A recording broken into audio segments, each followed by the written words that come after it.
before we get into the candidates, let me assure you that my remarks are nonpartisan. To demonstrate that, I give you the definition of the difference between a liberal and a conservative.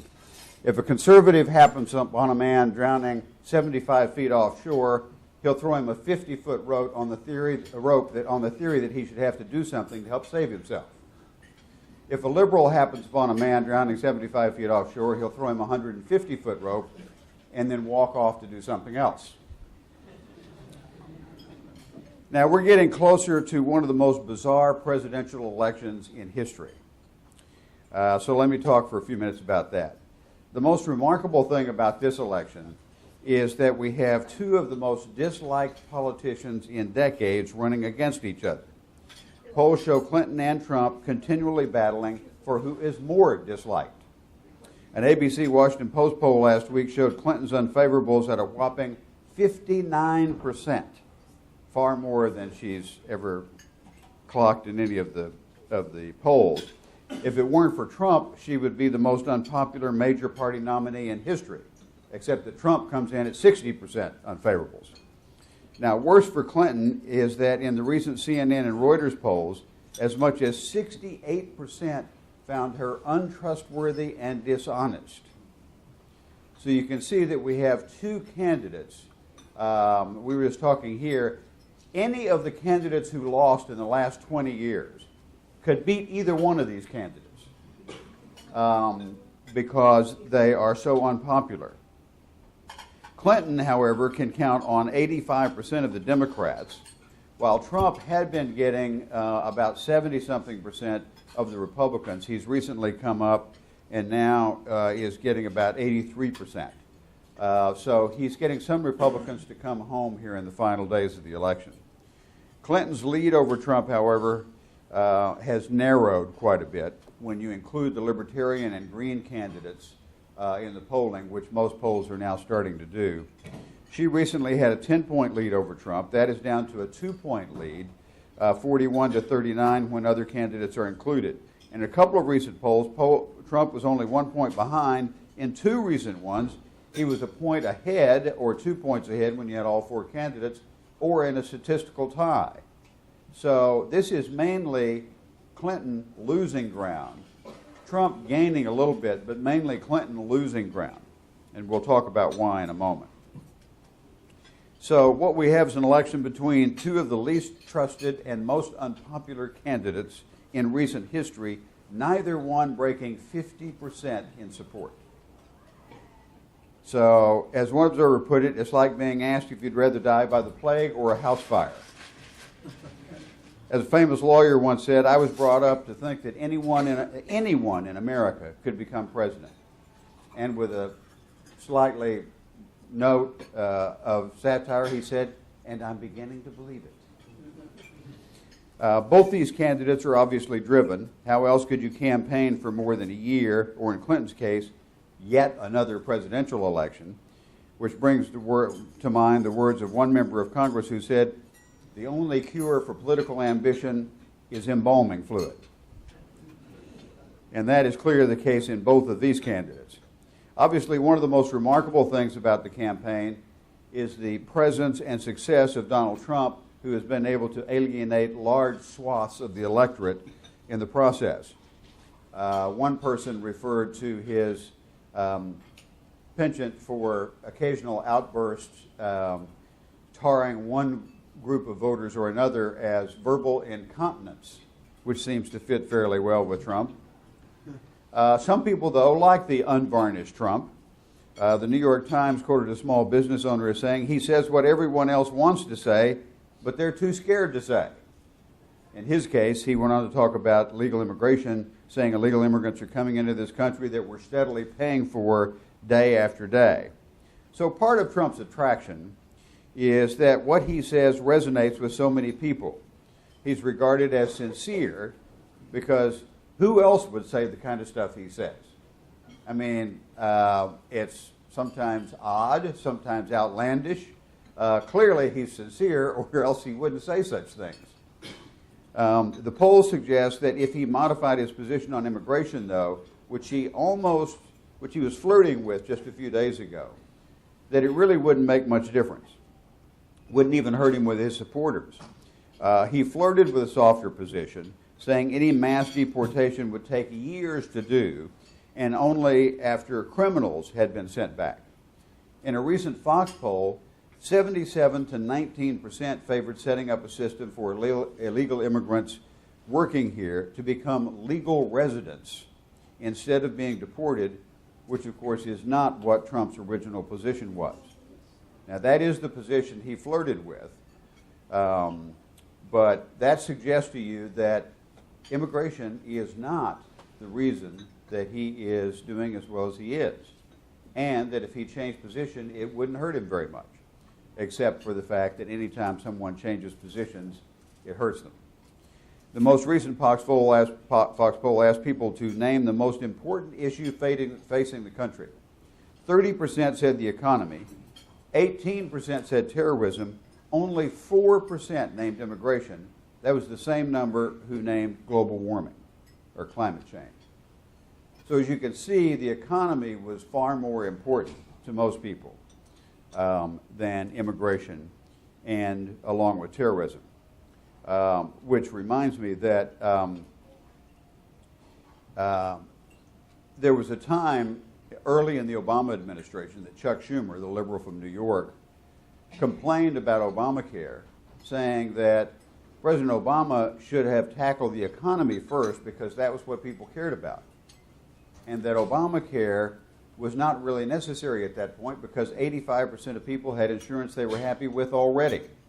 And they would have been far better working on the economy, increasing employment, from which many people would get their insurance anyway, and probably better insurance, and certainly less expensive than they would get in Obamacare. That was Chuck Schumer, who is a leader in the Democratic Party. In any case, all of this stuff about Trump and his sometimes wild statements get him in trouble. His recent trip to Mexico showed him with a foreign leader, which helped, since he doesn't have terribly good credentials in terms of international affairs. But he got irritated when the Mexican president tweeted out that Mexico would not pay for the wall after Trump left. Trump was in Arizona, got riled up, and immediately gave a speech in which he said once again he would deport all legal immigrants and that Mexico would pay for the wall. Now, how you make another country pay for a wall is a mystery to me, but that is his position. It does raise questions. That little fit of pique raises questions about his patience as a potential leader. One presidential scholar notes that a president's real power is the power to persuade. You have to persuade the people as a whole. You have to persuade Congress, many other facets of government. You need to be able to convince people that you're doing the right thing and get them to join you. That has not always been Trump's strong suit. This scholar notes that persuasion has not been one of Trump's better traits. He berates, insults, and demeans everyone from his opponents to other politicians, this guy says, who don't fawn over him, to the media for asking obvious and fairly tame questions about obvious issues. Finally, this analyst notes that a lot of people who come from hierarchical environments, military or business, find it hard to make the transition to be an effective deal maker, wherein the premium is on persuasive ability. Bullying people who have their own independent constituencies is not really an effective governing technique, he says. That, of course, is in fact what Trump does. Now, when he can avoid controversies, he moves up in the polls. If he avoids controversies for 5 days, he picks up several points on Clinton. The problem is, he usually can't go 5 days without creating a controversy. And too often engages in what we were calling verbal incontinence. On the Democratic side, journalists joked early on that Hillary had to be running for president because Bill Clinton had stopped dating. In Hillary's case, the email controversy, among other things, just keeps going. She's avoided a news conference until yesterday, if you want to call it a news conference, on the plane, for almost 300 days, not a traditional news conference, but one where she stands and talks to reporters. in part to avoid having sound bites about the email controversy or any number of other things, whether it's Benghazi or Bill Clinton's past and her role in that. In any case, she didn't want fresh sound bites that would be played over and over and over on every cable news channel and in every report on television and in every newspaper article about her candidacy. And that is one reason that she has been willing to take the blame for not doing news conferences, because watching those sound bites play over and over and over again does not sit well with the electorate, and it certainly wouldn't help her image. Now, the FBI's account of her testimony to them, which has helped continue this entire email controversy, did not help. In part because about 36 times she said she didn't know or couldn't remember. And as part of that, when they were asking her about, were you briefed on how to take care of secure and secret, even top secret matters, some of which she did not, they asked her if she understood the levels of classification. She said she never paid any attention to the levels, for which any ordinary person would face indictment and probably prison time, especially at the higher levels of classification. She claimed that she didn't remember her security briefings and couldn't give them an answer to more than 36 questions about what happened, whether she was told, whether she wasn't told. And then she blamed it on her concussion. Remember in 2013, she had a concussion and had a blood clot later that had to be removed. And she told the FBI that the concussion had affected her memory, which is not a good argument for someone who wants to be president. But that is the argument she used. Making it worse, Clinton has a long record of being less than straightforward. Former Clinton supporter and Hollywood mogul David Geffen switched his support from the Clintons back in 2008 and moved over to Barack Obama. At the time, he explained his switch by saying, "Everyone in politics lies, but the Clintons do it with such ease, it is troubling." Now, this is a supporter of Hillary Clinton, a Democratic supporter, someone who's given a lot of money to the Democrats, who was somewhat bothered by the way the Clintons operated. This is not a new thing either.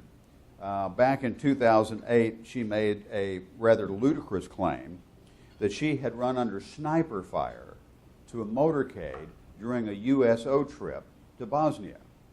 Now, at the time, it was pretty obvious that this had not happened. There is no Secret Service agent, and I've been around a lot of them, no Secret Service agent would ever allow a First Lady or any other protectee to run under sniper fire to a motorcade. There is zero chance that the Secret Service would allow such a scenario to unfold. Zero. That's not what they do. I've seen them rope off streets when there was no obvious threat, just to make sure that someone under their protection was safe.